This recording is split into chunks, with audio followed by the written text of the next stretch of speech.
Hey, it's Ben, and this is Drambo by Beeb Street. This video is going to be about a rack called SP Flexi 2.0 that you can download from patch storage. SP Flexi is a sampler instrument that gives you a bunch of control over your slices. When you open it, all of the controls are going to be exposed, and you can see that we start with 16 slices. That number is adjustable.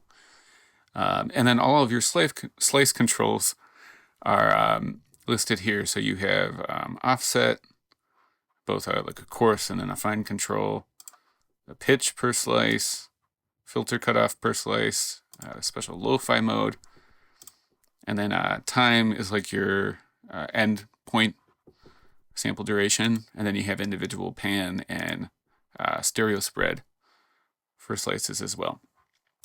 So I have a sample loaded in already.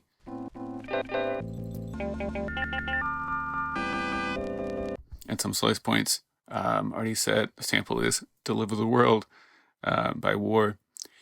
And for all of the slice controls, you use a graphic shaper. Now, currently in Drambo, you can't save the mode that shaper opens in, or the graphic shaper opens in, so you're always going to want to use the like the grid snap bar version, and you'll have to change that every time that you open the instrument or open a project. I think maybe that'll be fixed in the future. Anyways, the slices always start from C2, and as I said, I have it set to 16, but you can bump that up all the way to 32 and then bounces from 32 to 64. The reason that is because those are the grid divisions in the graphic shaper, and there's just some basically math happening that sets the X point to the correct grid area. So if you want 32 slices, you'd change all of your shapers to 32, and then you'd enter in 32 here. And you'll see now the notes are going to match up with your grid. I'm going to change it back to 16 because that's all I need. And we're working with limited screen real estate, so I'll change it back. But you can have up to 64, really, if you wanted. So, first thing you might do, after you have a sample loaded, set your start points. Again, you want to use the little grid snap. And you just kind of scan through and find points that you like. If you want one, like a choke key, I find that's useful. Just drag the offset all the way to the end of the sample, and you may have to do that in your fine control as well. So coarse is a unipolar graphic shaper, so 0 to 1 moves all the way through the sample. Under fine, it's bipolar rather. So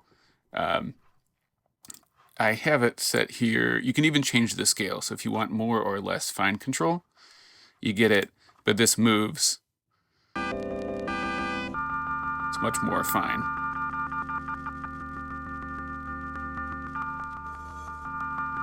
So you can find that exact point that you want. And then, as I said, you can mess with the scale. You can also change it to knob mode, and there's a knob section.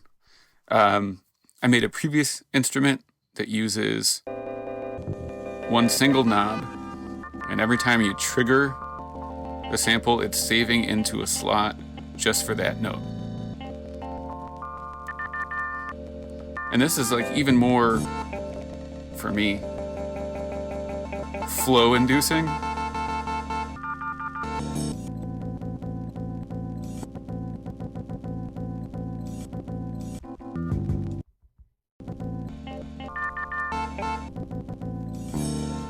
However, you have no way to recall your positions. You can look at the sample and you can kind of like estimate about where it is. but some people might find that very frustrating to not actually know where your point is. You can accidentally like move the position and not get back to it. You can turn off editing, and then it's just going to like lock in the values that you have. So that's there as an option, or you can just use the shaper. I believe that I have 32 like slots, C2, 3 through 32 notes above that. I'm going to leave it on shaper, and I'll just hide it. Go back. Pitch, pretty straightforward. Another bipolar control. You do want to have snapping on, and it's going to be 7 semitones above or semitones below.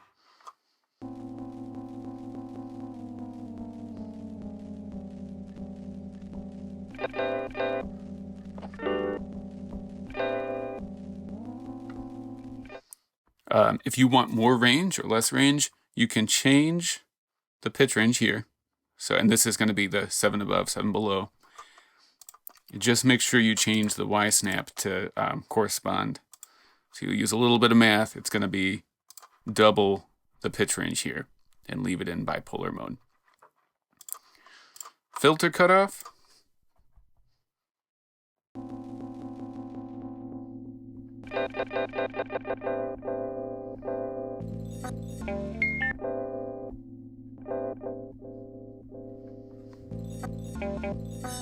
This might be nice, especially if you have like a drum 1 hits and 1 sample, and you want to change the cutoff. I don't currently have a resonance control, but that could be added. So you can change the filter type. You can add distortion or the tone of the filter. The cutoff does not move. You're not going to see the cutoff move. So it's obviously we're getting more than 8.18 hertz coming through there. So you probably don't want to mess with that, but you can change the other settings of the filter. You can just hide it as well. We'll talk about the lo-fi mode in a second. The time, this is, again, it's like the endpoint, and it's controlling a really long envelope. Change everything to the bar mode.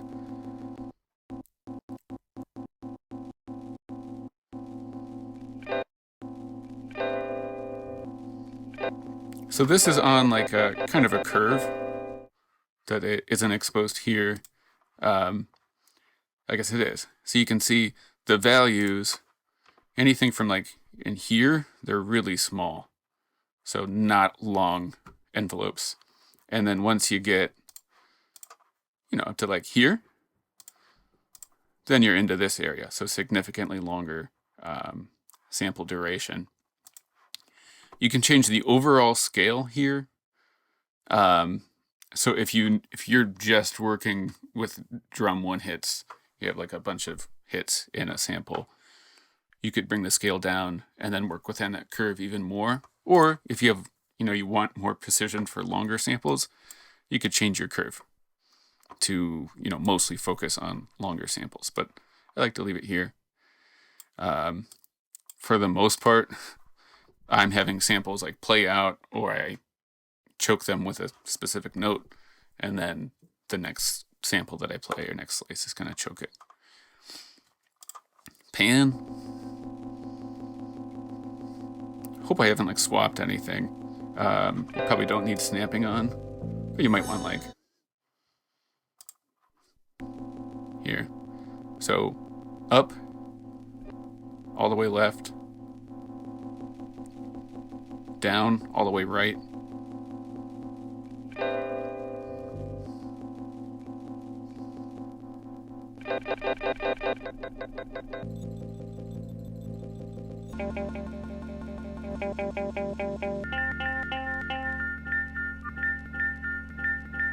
And then you might want to bring down your spread on these.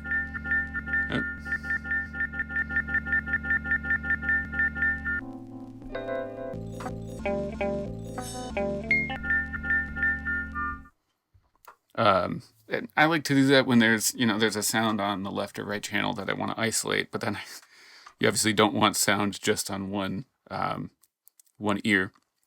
So you bring down your spread, but you don't have to do that across the whole sample for the whole channel. You just do it for one slice. Okay, so those are the main controls. We'll talk about the lo-fi now. So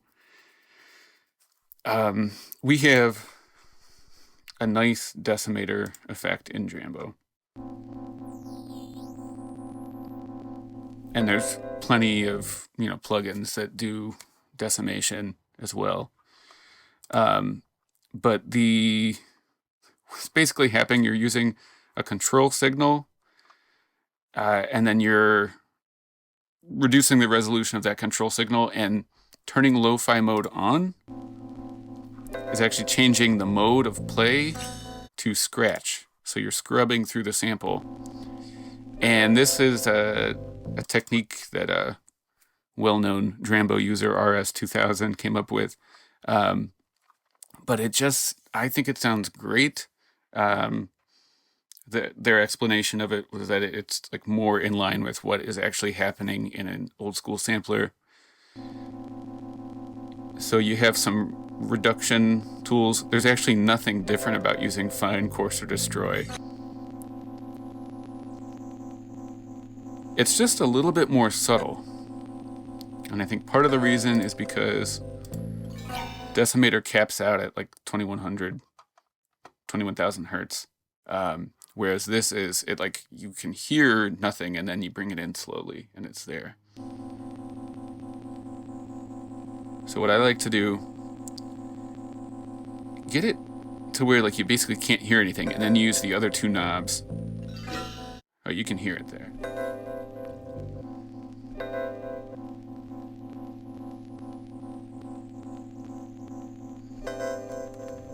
It's just a nice subtle ringing that you don't quite get from some other decimation effects, because it's working on the actual sample and how the sample's being played in scratch mode.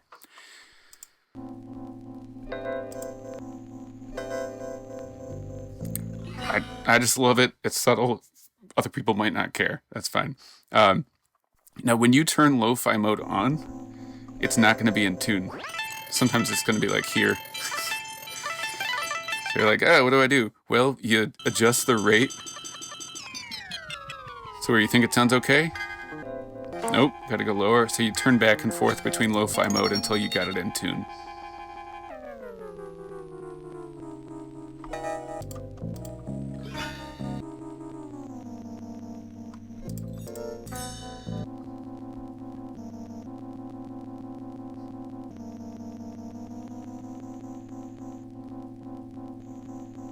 And then you have speed on top of that for a little bit finer control.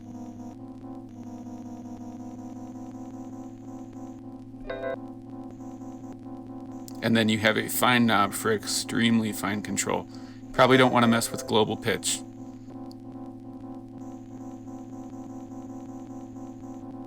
That's about right. Okay, so you do have to kind of you have to tune it if you're going to use lo-fi mode. But I think it's worth it. I just love that sound. If anyone wanted per slice rate reduction, then let me know and we can add it. Percent of sample, this is just, it's another thing that you get for further adjustment for really long samples. I think you do get the signal that comes out of the graphic modulator must not be infinite resolution natively. So at a certain point, if you have a really long sample, it's already going to sound a little gritty. So you could decrease the total length if you know you're never going to need to play through a whole sample. And then you're reducing the resolution just on that portion of it. So it gives you higher resolution, essentially.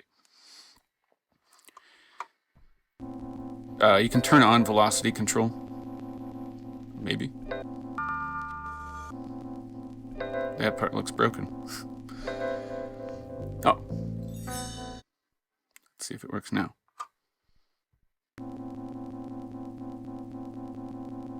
We'll figure it out. I'll fix that.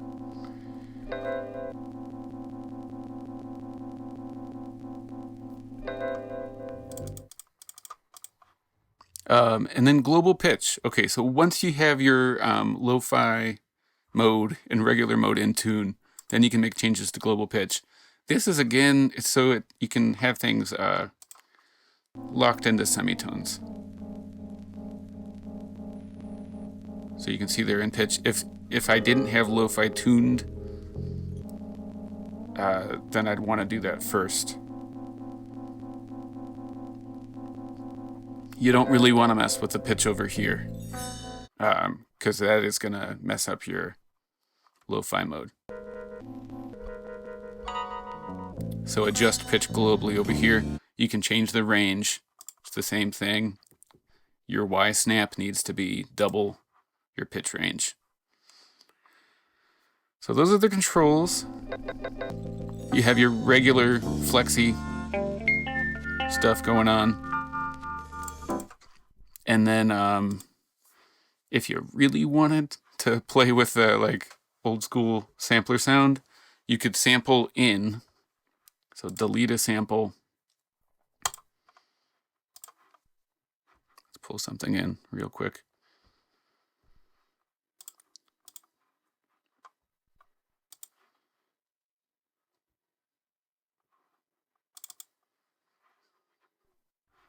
And we need to turn monitoring on.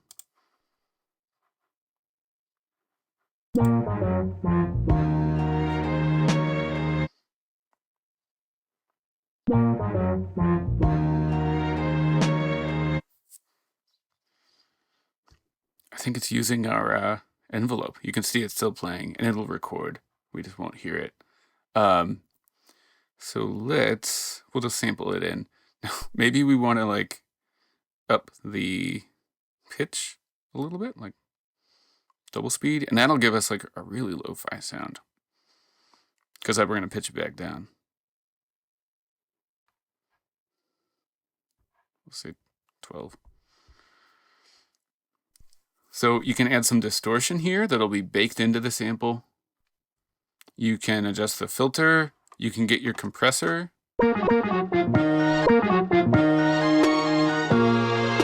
And then you can reduce the bits. So let's do like 8 bits. And especially if we're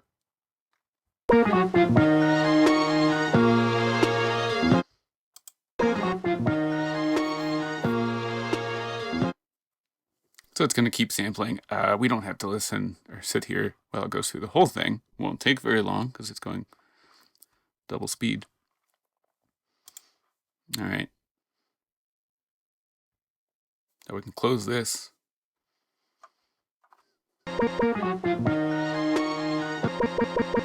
Get our pitch right.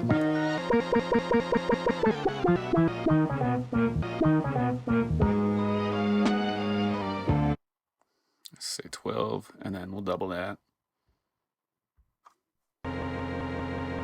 All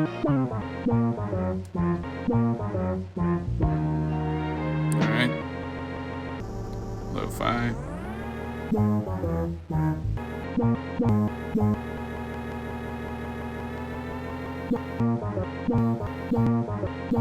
It's close enough.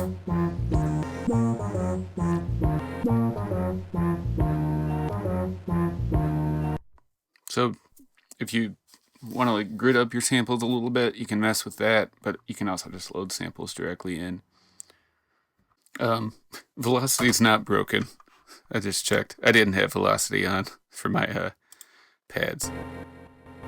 So it works just fine. And you don't need to set velocity here.